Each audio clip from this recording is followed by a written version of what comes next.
Hello again then guys, welcome back to Barham Engines. Unfortunately, it's me today. Lee is off ill. I think I've given him the bug that I had. He went home early yesterday and has been off today. That's why you didn't get a video yesterday. We're very sorry about that. So I'm just going to do a bit of a video now. So, the Transit. I've been cracking right on with this today.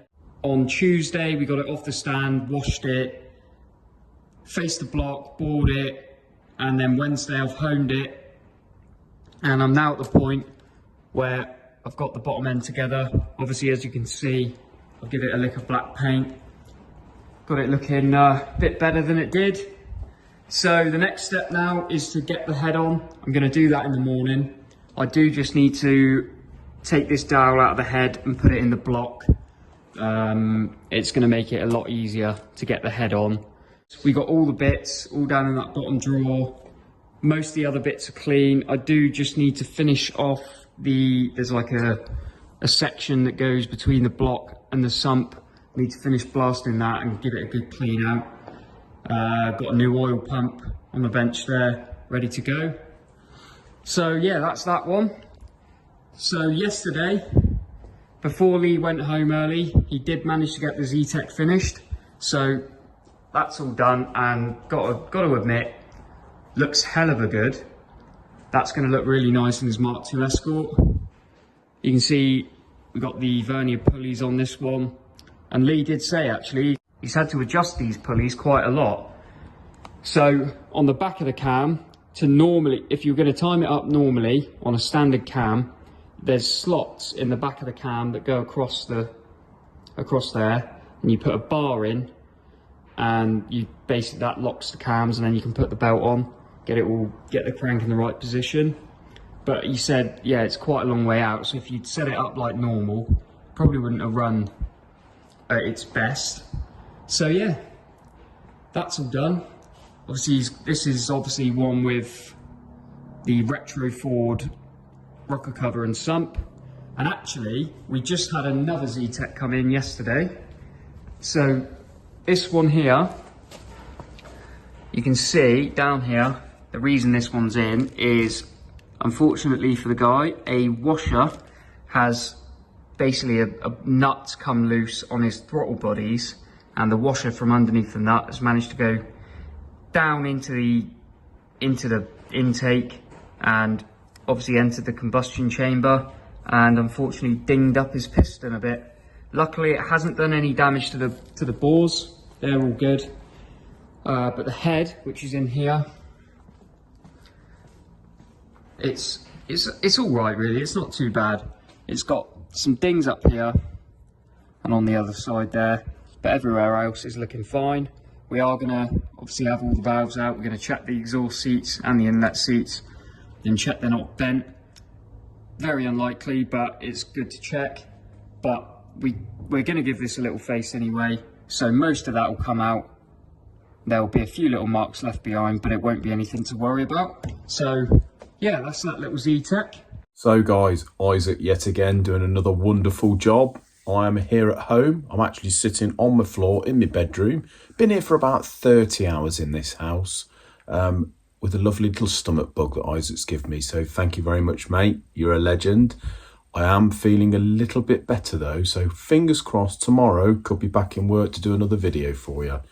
But I just thought I'd take this opportunity in between Isaac's videos, which he's doing a great job of, to talk about the warranties that we have. If you've been watching our channel over the years, you know that we do seem to have quite a lot of warranty stuff going on our videos, whether it be warranty issues that we've have, showing the process of a warranty, whether it be our fault or not. That's the sort of route we decided to take with our channel, and we put everything on there. We expose ourselves, which, you know, sometimes can have a negative effect, sometimes it can have a plus effect.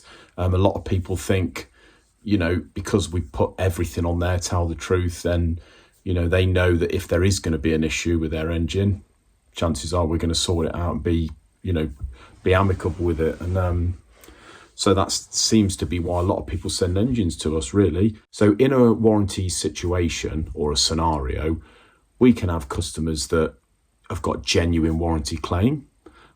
We can have customers that have got a genuine warranty claim, but they like to try it on a little bit. We have the warranty claims where it's not our fault, but people do like to try it on. And then we have the non-legit claims where they just downright try it on. Now, I've had quite a few messages, quite a few emails in the past saying, because you put all this warranty stuff on your videos, what is the most outrageous warranty that you've had in the time that you've been running? And there's one that stands right out for me. Now, if you watched some of our first videos, you'll probably have seen it because I did put 2 or 3 on about this one. But if you haven't, I'll just do a quick recap.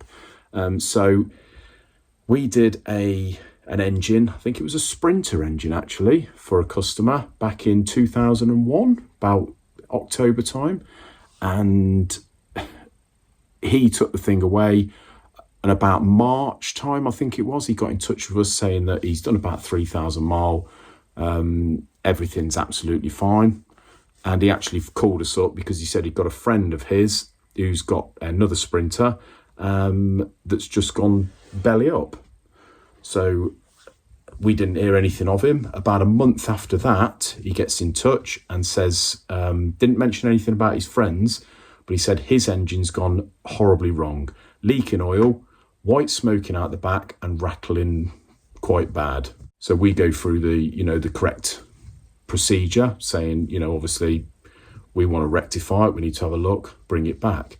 Didn't bring it back, but he persists in sort of going on about the rattle, how bad it was, then starts talking about money back, which we found a little bit unusual. So we said, really, we need to have this thing back, obviously to do something about it.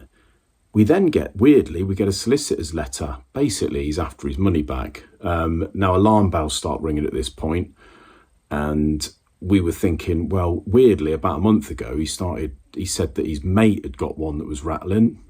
He won't bring this engine back for some weird reason, and he wants his money back. Something doesn't add up here.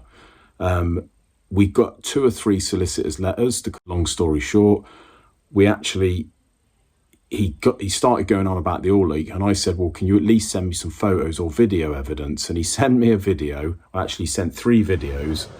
Unbelievable. Now, on the Sprinters, on the back of the crankshaft, you've got through holes that go into the crankcase, and the bolts that hold the flywheel on come with a sealer on them because they obviously go into the crankcase.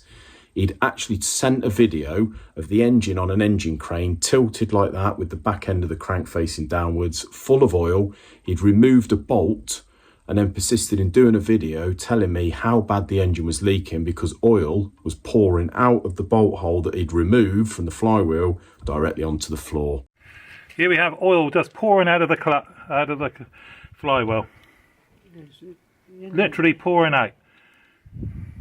I've just taken one bolt out and it's all pouring out where the bolt was. There it is on the floor. Now you tell me if something not right with this thing. I do not understand. Okay, so there we go. It's hard not to laugh at that, really.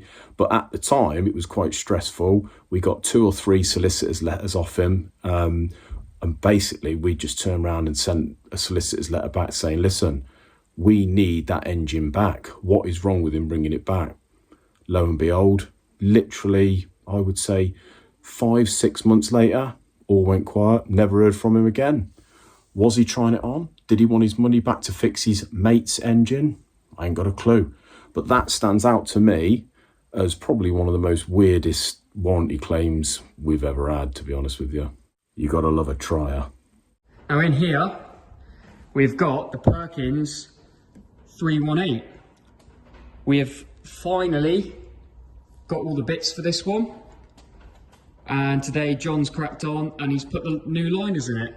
So these are like a push out liner. They're almost a tight slide fit. And what he's had to do, we got it on this bench here on wheels. He's rolled it over to the hydraulic press and he's managed to push all the old liners out and put the new ones in. So next step with this one, we need to face the block. unfortunately we don't have enough vertical travel on that mill to get this on there. I think we've only got 16 inches on there, and this is about 18 inches tall, so not going to work. So what we're going to have to do is try and find a way to get it round here and onto the grinder, only because basically this grinding head here moves on this screw, so it's got a lot more travel. We'll be able to get it up high enough to face that. And we got to do the same with this Perkins down here. The only difference being we're boring this one rather than putting liners in it. And then yeah, we can build both of them. We've got all the bits, so that's ideal. On Monday, I'm thinking about getting on with this Lotus, this little twin cam. I'll probably try and get all the bits washed and put away in the cupboards. So yeah, once I've got it all in the cupboards and put away, Lee can start looking at ordering bits for it. And then yeah, once we've done that, we're sort of ready to go with this one as well. The K-series next to it, that's all pretty much done. It's done. The only thing left to go on is the rocker cover over here.